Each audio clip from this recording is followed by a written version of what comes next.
Ever since the presidential term limits were lifted in 2005, several campaigns have been launched to restore the presidential term limits to guarantee stable and peaceful transfer of power by Uganda's future leaders. But unfortunately, these campaigns have not moved power brokers, and the youth are now worried that the trends in the Middle East, especially Syria, could spill over to Uganda.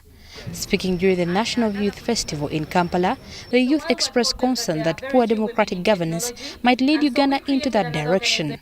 Peace is a concern for everyone. So we must, as young people, also push and say, for instance, we want presidential term limits back in our constitution. That's so critical. Then we have peaceful transition. That has eluded us for the last 50 years. And we kill each other, we destroy all the infrastructure, we bring in another president, and then it happens again and again and again. That must stop with us.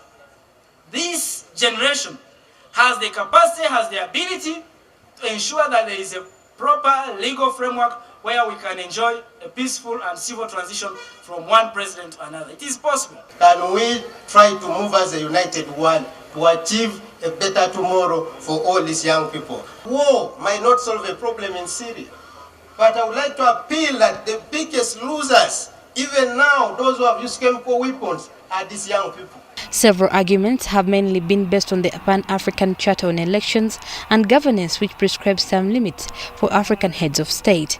Agitator for the restoration of term limits wants to ensure leaders are held accountable and promote vibrant opposition to avoid situations that would drag Uganda back to the black days before and after independence. Yet the American ambassador to Uganda, Scott Delisi, challenged the youth to work towards the change in the rightful manner. It's not just about how much noise you can make, and you guys can make a lot of noise. But you need to know what values you believe in, and you need to know how you will achieve your goals, how you will make your vision real in a way that is both responsible and constructive. Donors and civil society organizations hit at government for not doing enough to fight corruption, a vice that has hindered economic development. Corruption is a cancer that is eating up this country. Corruption has to be addressed because part of the reason why you are out on the street without employment is because resources that were supposed to be creating employment are swindled off by corrupt people.